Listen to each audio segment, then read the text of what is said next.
Uma boa tarde a todos. Que Deus nos abençoe. Que alegria voltarmos a essa casa depois de alguns anos, né, em que aqui estivemos para conversarmos sobre o pensamento e a obra de Allan Kardec.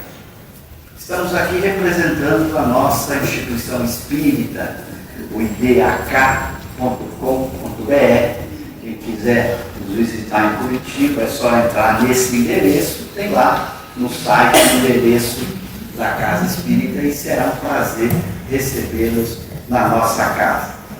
A nossa instituição fundamos com um grupo de amigos e a gente costuma dizer que fomos bastante pretensiosos. A gente queria levar Kardec para o mundo, não só para o Brasil.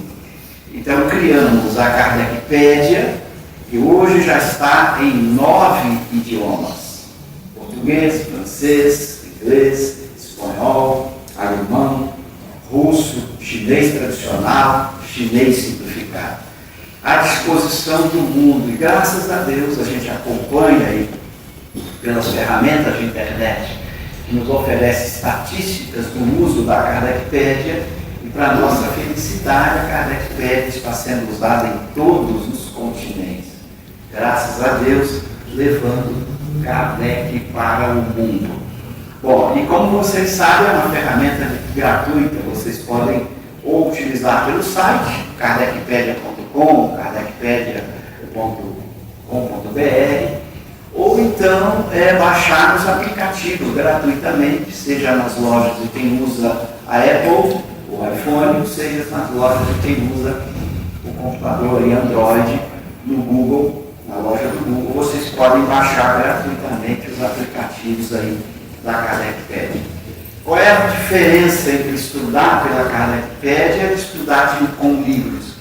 A diferença é que, como é um ambiente virtual, você consegue fazer com que os livros conversem entre si. Então essa é uma diferença. Se você for ler um livro em papel ou mesmo um livro online, você está lendo aquele livro. Na Kardecpédia os livros estão ligados. Então, suponha que você queira estudar a pergunta número 10 do Livro dos Espíritos. Pode o homem compreender a natureza íntima de Deus? Não. Falta-lhe para isso um sentido. Aí a pessoa lê e fala, mas que sentido é esse que falta? Você vai na Kardecpédia, nessa pergunta número 10, está lá itens relacionados, você clica, vai mostrar um texto da obra Gênese, em que Kardec explica esta pergunta número 10 e qual é o sentido que falta para compreender a natureza íntima de Deus. Isso vale para todas as questões do Livro dos Espíritos, todas elas relacionadas com as 22 obras, 22 livros que Kardec publicou, mais o catálogo racional, que é o seu último livreto, publicado em março de 1869. Acho que o som está saindo bem aí atrás. Bom, então esses 22 livros estão relacionados. Você vai estudar uma mensagem do Evangelho segundo o Espiritismo. Suponha naquele capítulo admirável, Cristo Consolador, onde tem lá no item das instruções dos Espíritos as mensagens do Espírito de Verdade. Você está lendo uma mensagem, vai em itens relacionados, remete a outros textos de Kardec que tratam da mesma temática. Por exemplo, querem estudar o passe, por exemplo, um tema para quem aí milita na Casa Espírita tão importante, quer estudar segundo Kardec, passa aí na pergunta 556 de O Livro dos Espíritos, que é a única pergunta que diretamente Allan Kardec trata sobre o passe. Aí quando você vai em itens relacionados, há mais de 30 artigos de Kardec, das revistas espíritas e demais obras dele, que vão ajudar você a entender o passe. Então a Kardecpédia tem o slogan, Kardec explicando Kardec. E apenas as obras de Kardec estão ali, todas elas relacionadas entre si. Então às vezes você pode usar o papel, quem gosta, eu também prefiro às vezes usar o livro, mas você tem a Kardecpédia para ajudar naquela questão. Você vai lá na Kardecpédia, além de permitir que você compare idiomas. Então você pode estudar uma pergunta do Livro dos Espíritos lado a lado em português ou francês, para você acompanhar a tradução, ou inglês e espanhol, ou russo e chinês. Você pode escolher 2 idiomas e você vê o mesmo texto no computador, nos 2 idiomas, ou no celular, um abaixo do outro. Então, a escolha para quem quiser aprofundar aí as obras de Kardec. Então, na Kardecpédia tem as 23 obras, são 22 livros, mais um livreto chamado Catálogo Racional. Toda a produção de Allan Kardec está à disposição gratuitamente para estudar, além de poder fazer downloads. Você quer fazer download dos originais franceses, tal como Allan Kardec os publicou, são imagens desses originais, tal como foi publicado na época, você vai poder entrar lá e baixar todos os volumes. Também tem vários outros idiomas para fazer download. Está em 9 idiomas para estudar online, mas tem muito mais idiomas para, se você quiser fazer download de várias obras do Kardec em outros idiomas, além dos 9 que eu citei. Então a Kardecpédia foi feita com esse propósito, ter um único ambiente onde as obras de Kardec são estudadas com facilidade por pessoas no mundo inteiro. E o resultado já está aparecendo, já, e a gente está feliz que ela tem sido usada, já são milhões de visualizações da Kardecpédia, graças a Deus, no mundo inteiro a gente está conseguindo levar Kardec para o mundo, que foi o projeto quando a gente fundou com os amigos a nossa instituição espírita. Tem esse propósito de levar Kardec para o mundo. Mas muitas pessoas nos pediram que a gente também explicasse as obras de Kardec, porque mesmo só tendo Kardec, teve pessoas com dúvidas. Então a gente criou também o projeto Kardec Play, que é uma plataforma de vídeo, tem mais de 500 videoaulas e que agora não é tão bom, porque sou eu explicando Kardec. A Kardecpédia é melhor, que é Kardec explicando Kardec. No Kardec Play sou eu explicando Kardec, pergunta por pergunta do Livro dos Espíritos, parágrafo por parágrafo do Livro dos Médiuns, do Evangelho segundo o Espiritismo, do Céu e o Inferno. Então a gente explicando, e várias outras palestras que estão à disposição, são mais de 500 videoaulas explicativas da obra de Kardec, que é o projeto do Kardec Play. Tem também o Kardec Books, que é a editora em que a gente produz livros para ajudar também a manter o projeto. A gente diz que o projeto é gratuito, Kardecpédia para o usuário final, mas não é gratuito para a casa espírita. A instituição espírita tem que manter tudo isso funcionando, então para isso tem as videoaulas e os livros que ajudam a manter esse projeto e ajudam a manter os trabalhos dessa instituição espírita.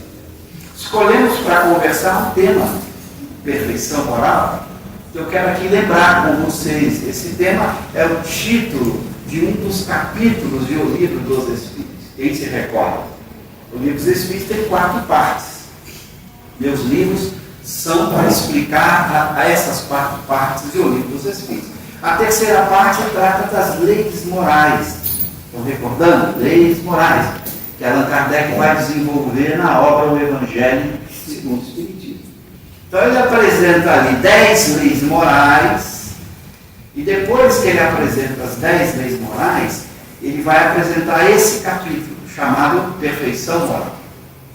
É curioso a ordem que ele deu para essa estrutura, porque depois que ele apresenta as leis morais,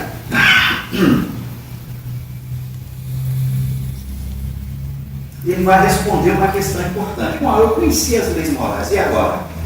Como é que eu faço para botar em prática? É o desafio que ele vai enfrentar, nos ensinando a trabalhar agora, botar em prática as 10 leis morais que ele explicou anteriormente nessa mesma parte. Então esse é um capítulo muito importante, porque Kardec vai nos dar instruções preciosas de como agora eu posso alcançar a perfeição moral, que é o objetivo fundamental do Espiritismo. O Espiritismo é uma genuína ciência e filosofia da alma, cuja preocupação fundamental, a meta do objetivo, é levar a alma, o espírito, a atingir a perfeição moral. Esse é o nosso objetivo. Um objetivo ainda, talvez, de muito longo prazo, porque a gente ainda tem um longo caminho pela frente até alcançar esse estado de perfeição moral, que é o estado do espírito puro ou perfeito. Quem se recorda lá da escala espírita que está no Livro dos Espíritos, principalmente a partir do item 100 de O Livro dos Espíritos, essa escala espírita nos mostra o percurso. A gente sai da terceira ordem, espíritos imperfeitos, caminhamos para a segunda ordem, espíritos bons, para chegar na primeira ordem, espíritos puros ou perfeitos, que atingiram esse estado de perfeição moral. Então é um caminho longo. Se estamos ainda na terceira ordem, ainda teremos que primeiramente chegar na segunda, para depois chegarmos na primeira ordem. E a primeira ordem é a ordem dos espíritos mais elevados, não tem uma ordem acima dela, é a maior de todos, é o nível mais alto de evolução. E nós tivemos na Terra apenas um espírito que esteve entre nós com esse nível de perfeição moral, que foi Jesus. Jesus é o guia e modelo, pergunta 625, é o espírito que chegou nesse nível hierárquico da primeira ordem, da ordem dos espíritos puros ou perfeitos. Então essa é a nossa meta, por isso a gente coloca aqui, a perfeição moral é onde a gente tem que alcançar. Temos que fazer esse esforço. E Kardec vai nesse capítulo nos orientar como é que a gente trabalha para atingir esta perfeição moral, que é o nosso objetivo. Se a gente não começar a trabalhar agora, nunca vamos chegar. Sabemos que não vamos chegar nessa perfeição moral nessa existência. Talvez demoremos milhares ainda de existências para chegarmos nesse nível. Mas se você não começar a dar o primeiro passo, não adianta. Você tem que começar dando passo a passo, até que você possa alcançar. Quem quer alcançar tem que começar a caminhar, começar o percurso.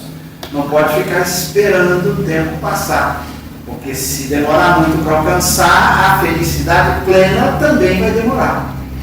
Quando eu digo felicidade plena, mesmo, no sentido de que não vai se dar nesses corpos. Um espírito puro ou perfeito, que atingiu esse estado de perfeição moral, ele não vive em mundos como nós, em planetas de provas e expiações.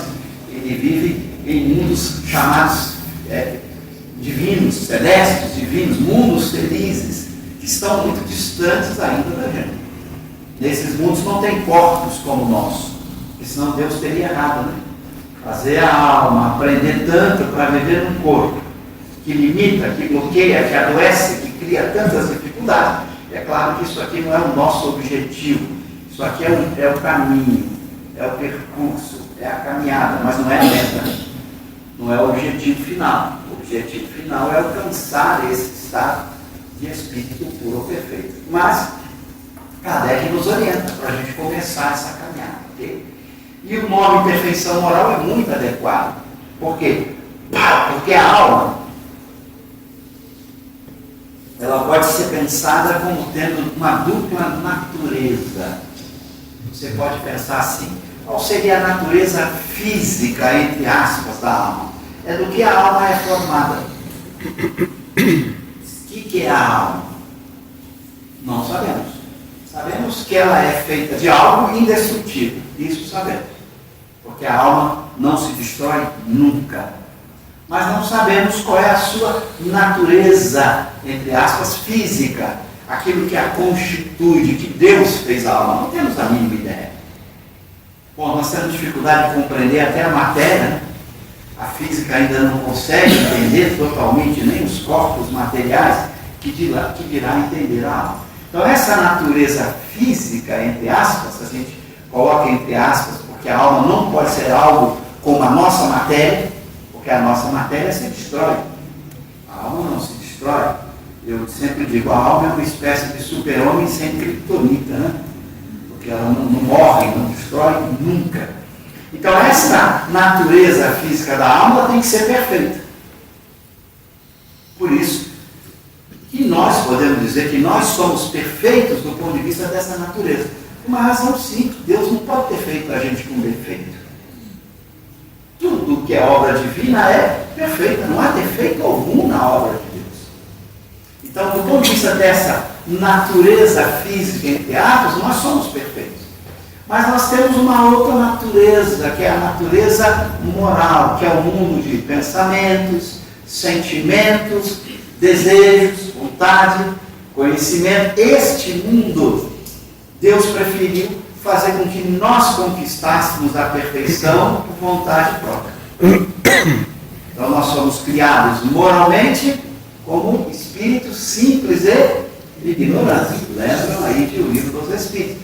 Todos os espíritos são criados simples e ignorantes e se instruem nas lutas e tribulações da vida ao longo de um processo reencarnatório longo, até que possam atingir a perfeição moral. Então a perfeição moral não foi dada por Deus para nós. Ele nos deu uma capacidade de chegar a essa perfeição moral. Ele fez a nossa alma de tal maneira que todas as almas poderão e chegarão um dia nesta perfeição moral. Mas o percurso é escolha nossa. Nós é que escolhemos o ritmo, o quanto vamos trabalhar para atingir essa perfeição moral. Então, do ponto de vista da natureza física, Deus nos fez perfeitos. Do ponto de vista da nossa natureza moral, nos fez perfectíveis. Ou seja, passíveis de chegar à perfeição. E a perfeição, portanto, moral, não foi dada, é uma conquista. Olha a diferença. Enquanto ganhamos de presente uma natureza física imortal e indestrutível, a nossa natureza moral é uma conquista de cada um, no tempo, no esforço de cada um. O que torna cada um autor de si mesmo, que é muito legal, né? Você fica como responsável pelo próprio progresso, pelo próprio crescimento moral. Então, a conquista da perfeição moral não é uma dádiva de Deus, é uma conquista de cada um. O que Ele nos deu foi uma alma perfeita do ponto de vista daquilo que é a sua natureza física, mas perfectível do ponto de vista da sua natureza moral. Então, veja a sabedoria divina que quis que cada um construísse moralmente a si próprio. Então, quando você prega a expressão moral, quer dizer esse mundo interior da alma de pensamentos, sentimentos, desejos, etc., etc., que é o mundo moral da alma. Para atingir, então, essa perfeição moral, nesse capítulo, Kardec vai nos mostrar que é preciso fazer o exercício do autoconhecimento.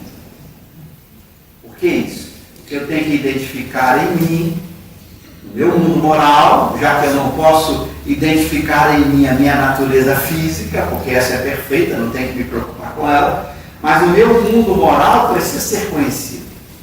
Eu preciso saber onde estão as minhas limitações, onde estão os meus vícios, os meus erros, de que maneira eu posso mudar a minha natureza moral para que eu possa alcançar um dia essa perfeição moral. Então, o homem sabe que ele precisa conhecer a sua natureza moral, que é o trabalho do autoconhecimento. Se eu me preocupo em identificar em mim o que eu tenho dentro de mim, que é a minha natureza moral, eu vou fazer um percurso para chegar à perfeição moral. Somente sabendo o que eu preciso é que eu vou buscar correr atrás daquilo que eu preciso. Identificado um vício, eu tenho que trabalhar esse vício. Identificado uma falha moral, eu tenho que corrigir essa falha. Por isso, o autoconhecimento é peça-chave para que eu identifique na minha natureza moral o que eu preciso mudar. Então veja que a lógica é relativamente simples do percurso que Kardec vai nos ensinar neste capítulo. E ele foi muito lúcido na escolha dos itens necessários para você fazer o conhecimento a partir da sua natureza moral, como a gente vai tentar mostrar aqui.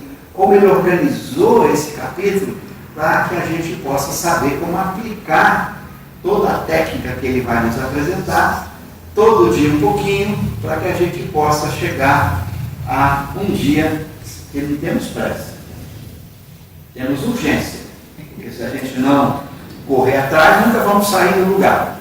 Mas nós somos imortais. Um dia vamos chegar lá, mas temos que fazer essa mudança. Então, veja o que ele vai fazer. Aqui está a estrutura do próprio capítulo que ele escreveu, Perfeição Moral. Então, ele vai tratar da natureza moral do homem. Quando você olha para si, a sua natureza moral, o seu mundo interior moral, ele pode ser dividido didaticamente como sendo composto de virtudes e vícios. É isso que nós identificamos na nossa natureza moral. Virtudes e vícios. Quando a gente vai estudar as virtudes e vícios, nós vamos descobrir algo curioso. Existe um tipo de emoção chamada paixões que vai nos ajudar, seja na conquista das virtudes, seja na eliminação dos vícios ou na manutenção dos vícios. Nós vamos ter que cuidar seriamente das paixões, como a gente vai ver. O carro-chefe é trabalhar esse mundo de paixões que já eu explico. Bom, para você entender e tentar identificar em você o que são essas virtudes, qual é o modelo de virtudes que você tem que imitar, Kardec escreve um item chamado Caracteres do Homem de Bem, onde ele vai mostrar quais são as características de um homem de bem ou de um homem virtuoso. Você tem um exemplo dessas características. Olha, eu quero construir virtudes em mim, mas o que são de fato essas virtudes? Quais são as características dessas virtudes para que eu possa tentar alcançá-las? E a mesma coisa ele vai fazer com o vício. Qual é a marca profunda dos vícios? O que está por trás, a raiz causadora de todos os vícios? Ele vai mostrar que é o egoísmo. O egoísmo que é filho do orgulho. Então você tem algo muito curioso. O orgulho tem um filho terrível, talvez o mais terrível de todos os filhos do orgulho, que é o egoísmo. Então Kardec vai explorar essa raiz. Olhando todos os vícios, você descobre lá no fundo, se você vai abrindo um vício qualquer, lá no fundo você vai encontrar ou o pai ou o filho, que andam juntos. Então pega a inveja. Pegar um vício, a inveja. Se você for indo atrás da inveja, eu quero entender o que é a inveja, você vai lá no fundo descobrir esses dois elementos lá dentro, escondidinhos lá, quietinho no canto deles, gerando a inveja. Lembrando que a inveja é um tipo de paixão ou de emoção que faz com que você fique incomodado com o sucesso alheio. Não confundir inveja com ambição. Você pode ter ambição de ser o melhor numa coisa, de querer. Isso é ambição. A inveja é quando o bem do outro te incomoda. Então você vê uma pessoa muito melhor que você e você se sente incomodado. E como é que geralmente você identifica o incômodo? Pela sua reação. Então, você passa por uma rua, aí vê uma casa belíssima. Aí alguém sabe que você fala, essa casa é do fulano. Aí você diz assim, mas ele conquistou isso com corrupção. É inveja. Você quer que o bem do outro te incomoda, você o que faz? Reduz o bem do outro. Diz que o bem do outro é indigno, que ele não merecia, que não foi uma conquista justa. Mesmo sem ter certeza. Né? Um casal passa caminhando pela rua, vem uma moça bonita. Aí o marido fala assim, nossa, que moça bonita. Aí a mulher com inveja, mas é silicone. Inveja.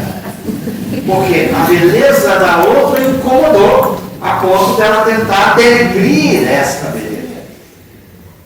O invejoso se incomoda com o sucesso. Mas aquele indivíduo é o melhor professor. Aí o outro professor, mas tem isso, tem aquilo. Quando começou a dar, mas tem isso, tem aquilo, é a marca da inveja.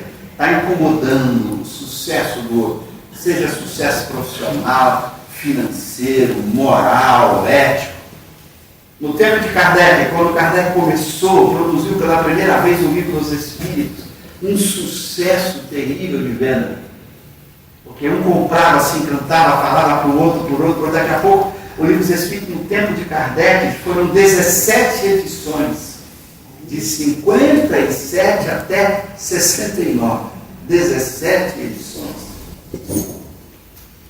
Vocês não imaginam a inveja. Você via pelos jornais, os comentários, aquelas pessoas que não se conformavam com tanto sucesso desse autor. Então, aí se incomoda e aí tenta denegrir, tenta prejudicar, tenta falar mal. A maledicência, em geral, surge a partir da inveja. E agora, se você mergulha na inveja, o que você vê lá? Egoísmo. Ele está pensando nele. Ele só pensa nele. Ele só vê a própria pessoa, que é a marca do orgulho. Por isso o egoísmo e o orgulho caminham juntos. Ele quer só saber dele. Ele só enxerga ele. Ele gostaria de estar no lugar do outro. Não pode, ele não tem a mesma competência que o outro. O que ele faz? Abaixa o outro. O invejoso não consegue subir. Como é que ele faz para ficar alto, abaixando todo mundo? Ou você sobe ou você abaixa todo mundo. O invejoso abaixa todo mundo. E a gente sabe o quanto a inveja está presente o tempo inteiro na sociedade. É um dos piores vícios morais. Bom, nem vamos nem falar da política, onde a inveja domina completamente. Mas na sociedade em geral, no meio de trabalho, né? Quantas vezes encontramos nas empresas, no meio do trabalho, isso o tempo inteiro.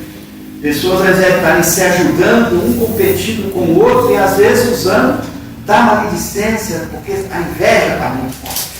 Aí quer abaixar o outro, quer prejudicar o outro. Então veja, essa é uma paixão terrível. E você vai encontrar em todas. Você podia ter falado aqui do ciúme, da raiva, da mágoa, do ódio.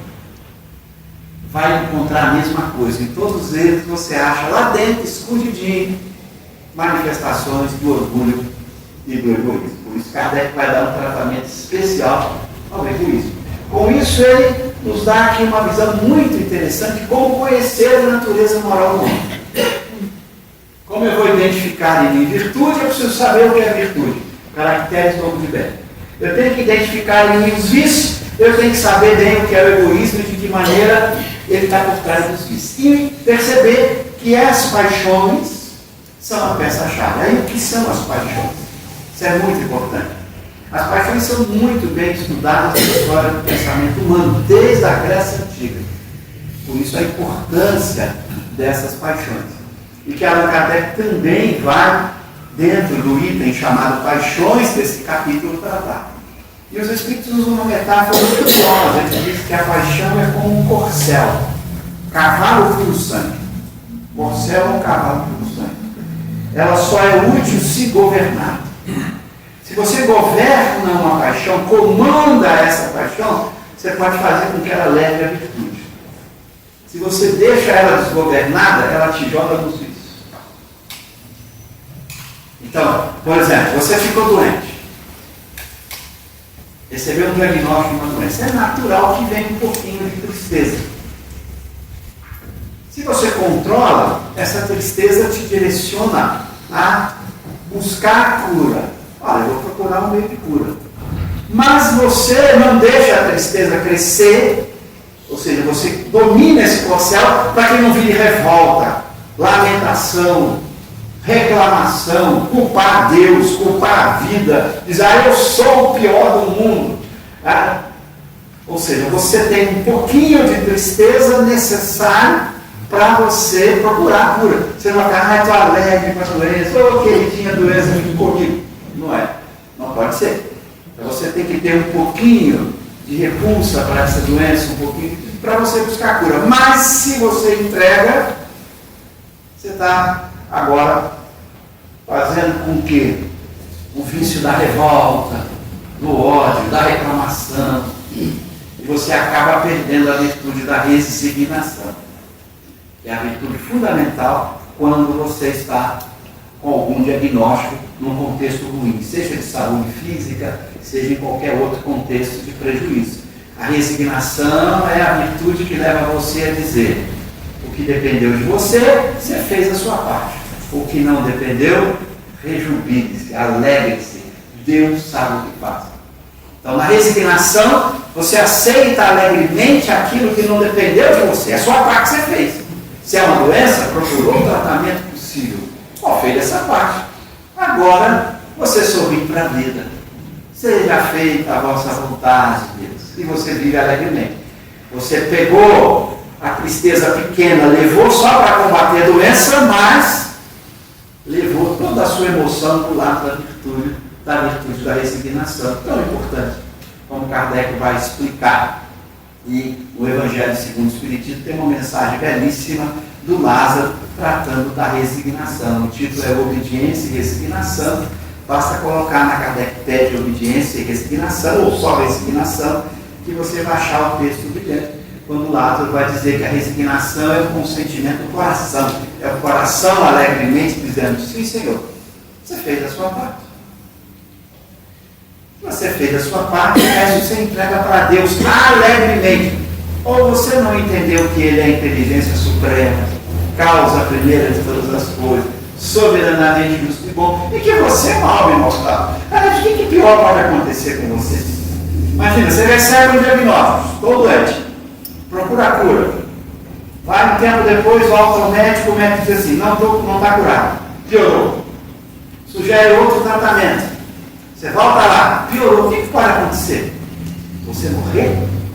E o que há de ruim na morte? Você é uma alma imortal, você não morre. Se chegou a hora de você deixar esse corpo, vá alegremente. Chegou a hora. Deus sabe o que faz. Passou o meu período aqui, tranquilo, você viveu corretamente. Oh, Senhor, se o Senhor acha que eu já devo ir, vou alegremente. Não aconteceu nada, a alma é imortal. Eu digo sempre que eu adoro olhar no espelho, porque o espelho me ensina a dessa. Cada vez que eu olho no espelho, eu vejo que eu estou pior. Porque viver é morrer todo dia. Aí eu olho no espelho e falo: graças a Deus, Senhor, eu sou alma imortal, não sou essa coisa que todo dia fica pior. Nós não somos esse corpo. O corpo é uma roupa que se desgasta naturalmente. Aí você olha alegre: não, graças a Deus o Senhor me fez uma alma imortal para aprender durante o período que estou aqui. A vida é maravilhosa, não importa a dor, o sofrimento. Nós somos uma alma imortal. Fomos feitos para atingir a perfeição moral e vamos alcançar isso.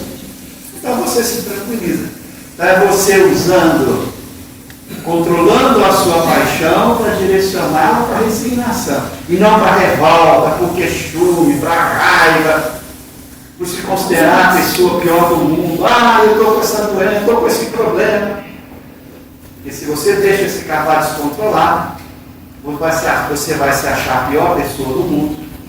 E aí você não vai ficar feliz. Você vai piorar o seu estado interior, atraindo espíritos revoltosos, que vão piorar a sua situação, vão te envolver com fluidos piores, enquanto que na resignação você atrai os bons espíritos que vão lhe dar força, coragem para enfrentar aquele contexto difícil, seja físico, seja um contexto financeiro, moral, familiar, não importa. Você vai ter forças para enfrentar esse contexto, porque você manteve no nível das boas emoções. Kardec vai dizer textualmente: só tem um jeito de afastar maus espíritos, atraindo os bons. Não existe nada que afaste maus espíritos. Não adianta tomar um banho de alguma coisa, usar um objeto material, nada afasta maus espíritos, a não ser atrair os bons. E Kardec diz: sabe como você atrai os bons? Bons sentimentos, bons pensamentos, bons desejos. Quer atrair os bons? Bons sentimentos, bons pensamentos, bons desejos. Ao atrair os bons, afastam-se os maus. E os bons trazem fluidos melhores que te envolvem, te dão ideias, te dão sugestões de como enfrentar aquele contexto. Enquanto os maus só vão piorar você. Mais eles vão instigar em você a tristeza, a revolta, a indignação, e você só piora. Então, não é tão complicado a gente escolher o caminho correto. Basta ter vontade de fazer isso. Então veja a importância da gente estudar tudo isso, e é o que Kardec vai fazer. Como é que ele faz? O capítulo da perfeição moral, ele apresenta sobre a natureza moral esses elementos, como eu mostrei. Com esses elementos você chega ao conhecimento de si mesmo e depois vai para a perfeição moral. Lembrando que nesse capítulo da perfeição moral, a última pergunta desse capítulo, o último item, 919 919A, é sobre o conhecimento de si mesmo. Então veja como Kardec teve essa lucidez de montar esse capítulo de tal maneira que você estivesse preparado para fazer o autoconhecimento.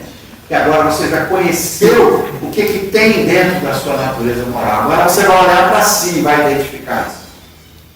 Eu tenho paixões, que são as emoções que decorrem da influência da matéria, são as chamadas paixões. Alguém pisa no seu pé, você sente dor. Devia ficar só na dor, mas você fica com o quê? Com raiva, com ódio ao problema. Paixão. Esse é o problema de nós, espíritos da terceira ordem. Eu digo que é aí que você testa se você está no último nível da escala evolutiva, que é a terceira ordem, não tem uma quarta, viu? Terceira, segunda, o último nível é a terceira. O teste para saber se você tem a terceira é verificar como você reage a certos contextos. Por exemplo, se alguém pisa no seu pé de propósito, não é sem querer, você vai sentir dor, se a pisada for forte.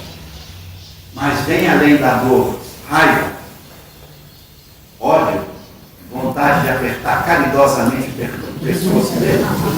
Porque nós espíritas temos vontade, mas é caridosamente. Tem isso? Alguém aqui sente isso? Quando é agredido? Ou ofendido moralmente também? Alguém fala uma palavra ofensiva para você? Você fica com raiva, com revolta, com ódio, magoado? Você vem para o meu time, somos terceira ordem. E isso não precisa ser sempre, basta que seja de vez em quando. Quer dizer que nós somos sempre assim. Os espíritos vão caracterizar a terceira ordem como esses que de vez em quando têm esses desejos do mal. De vez em quando, não precisa ser de vez em sempre. Pode ser que você passa uma semana inteira só com bons desejos, com boas emoções, mas de repente você encontra um contexto ali que faz você querer ter um desejo ruim para com alguém que tenha sido a causa deste contexto. Se você tem isso de vez em quando, você é terceira ordem. Agora, se você nunca tem esse tipo de desejo, de emoção, você é da segunda ordem. Alguém aqui se candidata? Nunca! Você pode sofrer a pior ofensa, a pior agressividade, mais injusta que seja, e você não muda o seu sentimento interior. Você continua com um sentimento de paz, de amor. Se consegue fazer isso sempre, você já deu um passo para a segunda ordem. Não vou nem falar o que precisa para ir para a primeira. E a gente nem chegou na segunda, é melhor nem pensar a distância que separa um espírito bom de um puro. É outro salto. Outro salto. Muito além do que a gente imagina. Que não é assunto para agora, seria uma outra palestra explicando a estrutura e a lógica dessa escala espírita. Mas só para a gente ter uma ideia do nosso esforço de transformação.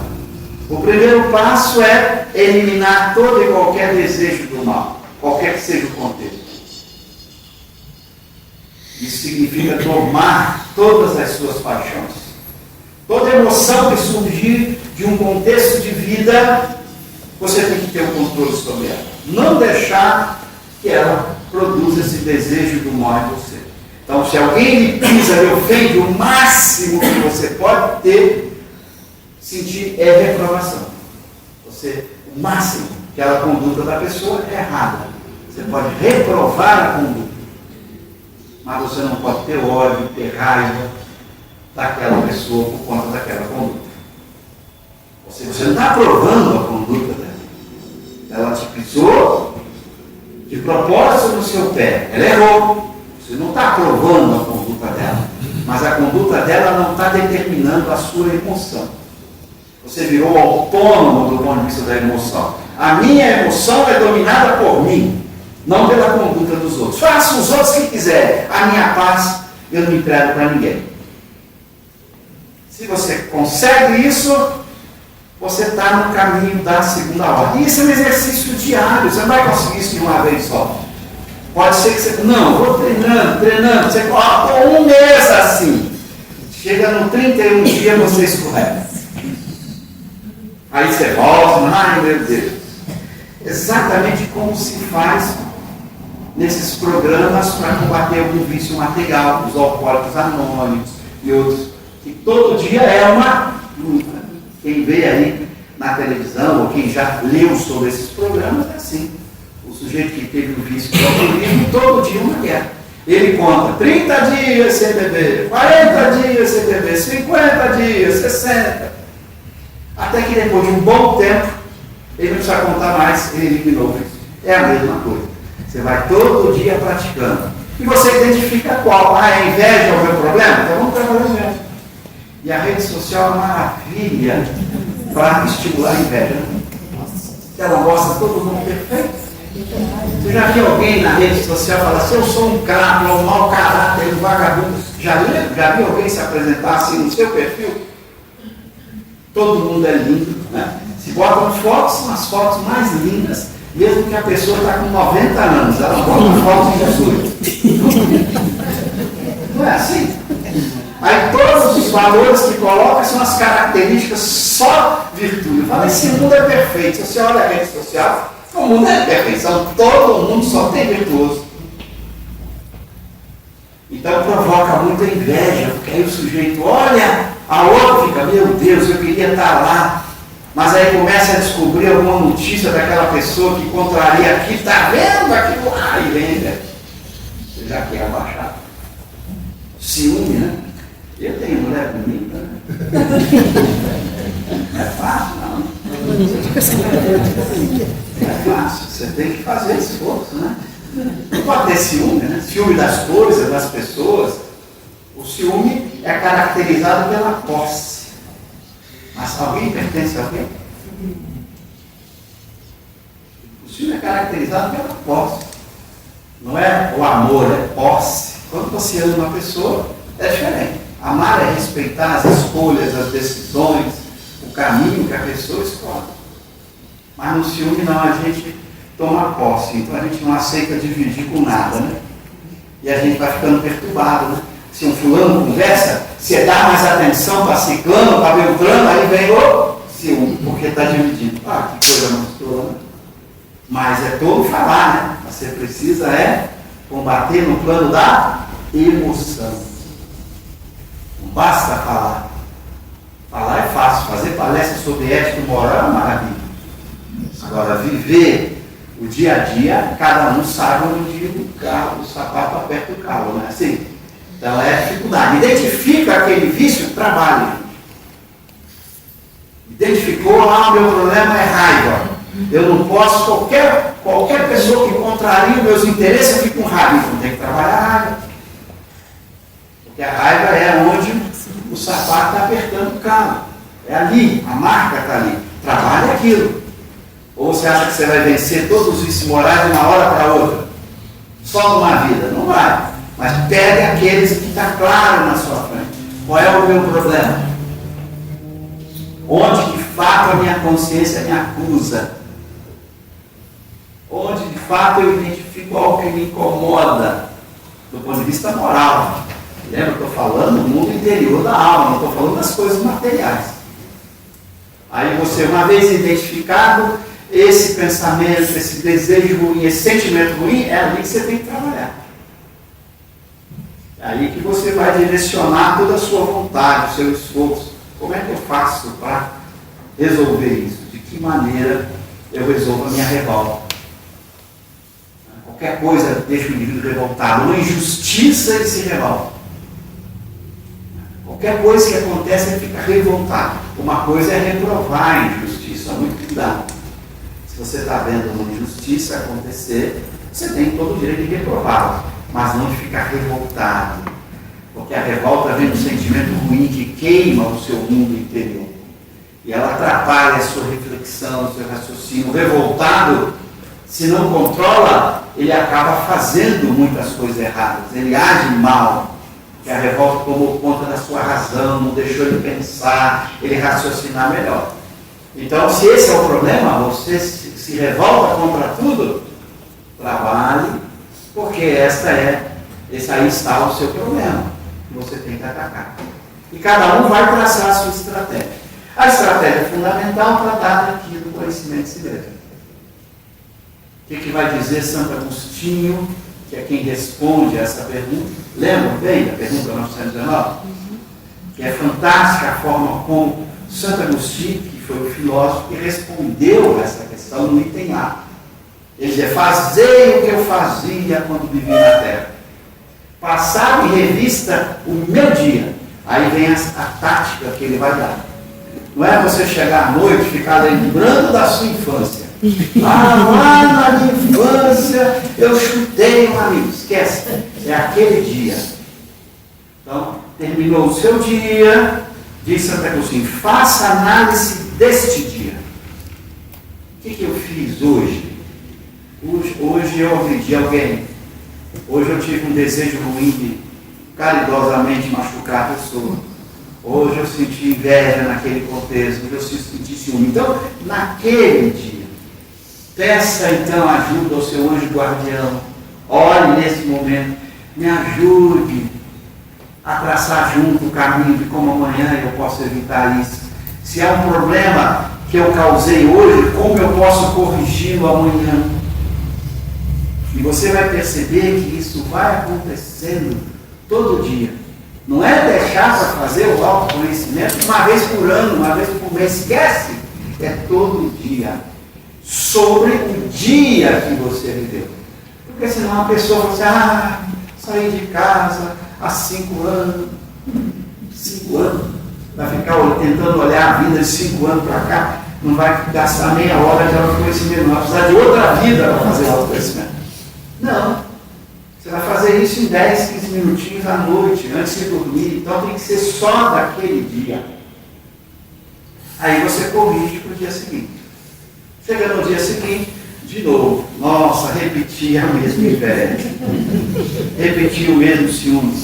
De novo, o que eu posso? Ore. O papel dos anjos guardiães, que são esses espíritos que nos acompanham. Cada um de nós tem o seu anjo guardião. Espírito da segunda ou primeira ordem. Dá para imaginar o que é isso? Olha como Deus é sábio. Quem está na terceira ordem tem um anjo guardião da segunda. É por isso que ele nos aguenta. Imagina se a gente tivesse um anjo guardião, um raio na segunda. Nós temos que viver todo mundo cascudo. Mas é toda noite que você vem com a mesma inveja aqui. Eles não têm emoções ruins, eles não têm pensamentos ruins, eles são sábios, experiência que para chegar à segunda ordem foi um grande trabalho. Então eles sabem como nos orientar. E Kardec vai dizer no item 182 de O Livro dos Médiuns. Gravem, para você chegar em casa, 182, porque o Livro dos Médiuns foi numerado como o Livro do Espírito. Só que o Livro do Espírito é numerado a maioria em perguntas. O Livro dos Médiuns é em parágrafo. Então vai lá, 182, não existe outro 182 no Livro dos Médiuns. Então você vai lá e lê. E Kardec vai dizer que para ouvir, para ter essa assistência do anjo guardião, todos somos médiuns. Muita atenção nisso. Kardec tem 2 conceitos de médium. O médium, no sentido ostensivo, ser psicógrafo, psicofônico, vidente, de efeitos físicos, audiente, é uma propriedade orgânica. Ou você nasceu com essa faculdade, que ela é orgânica, ou você não nasceu. Ou você não tem. Então, por isso que nem todo mundo é médium nesse sentido. Porque é uma propriedade orgânica. Que a gente ainda não sabe como identificar, como Kardec vai dizer. Só o único jeito é testando. O único jeito é a prática, vai dizer se você é médium no sentido ostensivo ou não. Agora, para ouvir o anjo guardião, todos somos. Só que não ouvimos quem não é médium, igual o médium audiente escuta. O médium audiente escutaria como uma voz fora. Ele identificaria melhor. A gente escuta como se fosse o próprio pensamento. Então você tem dificuldade de reconhecer isso. E aí que está o problema. Sua dificuldade de reconhecer, você tem que treinar. Porque você tem que identificar pelo conteúdo. Pelo conteúdo. É o conteúdo que vai fazer você fazer a identificação adequada. E espere para ouvir o conteúdo. E preste atenção, porque o objetivo dele é nos levar perfeição moral, não nos agradar. Para encerrar, eu lembro de uma situação que eu vivi.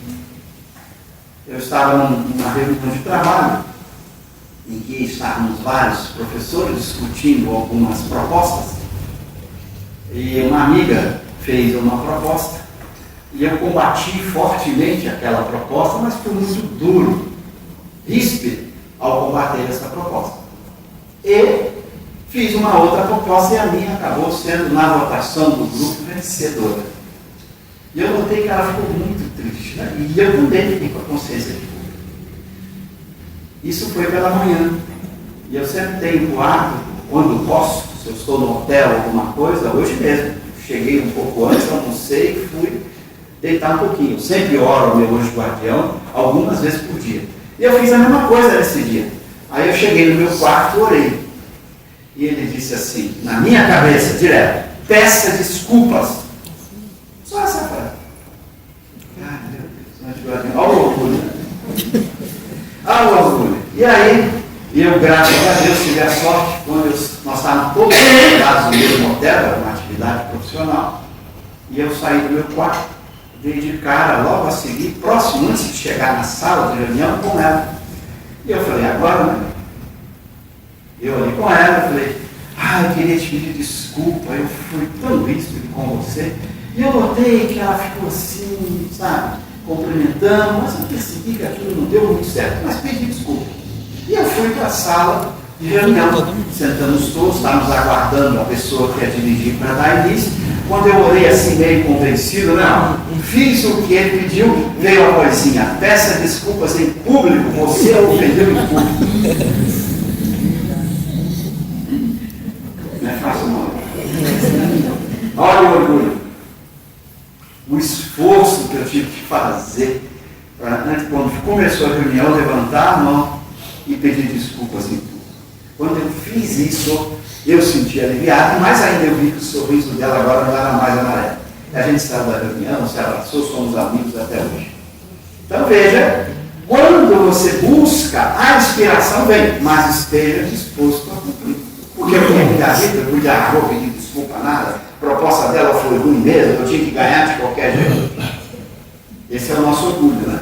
A gente não percebe uma frase genial do Kardec, ele diz assim, os erros do espírito pesam menos na balança de Deus que os erros do coração. Olha que frase genial. O que é o erro do espírito? Você diz assim, 2 mais 2 é igual a 5. Isso é um erro do espírito. 2 mais 2 é 4, não é 5.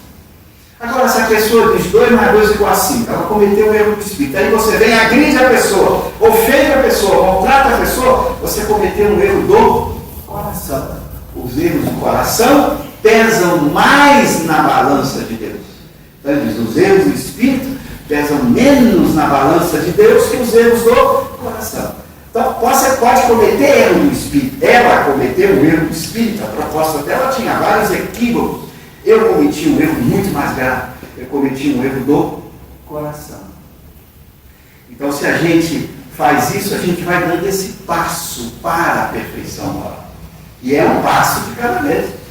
Ele não pensa que eu aprendi tudo daquela vez, não. Voltei a cometer várias outras vezes o erro. Não com a mesma pessoa. E todas as vezes, meu Deus, eu sou burro, não aprendi ainda, né? Aí você tem que recomeçar de novo, o mesmo esforço, pedir desculpa de novo. Quantas vezes você tem que pedir desculpa para a esposa? Nossa, eu te ofendi, eu fui grosso. Não é assim? Todos nós, ou para um amigo, para um colega. Quantas vezes a gente tem que treinar esse esforço de fazer o que deve ser feito, se a gente quer caminhar para cá. Agora, se a gente quer morrer e voltar do mesmo jeito como espiritual, o problema é nosso. Nós temos livre-arbítrio. O ritmo de progresso somos nós que traçamos.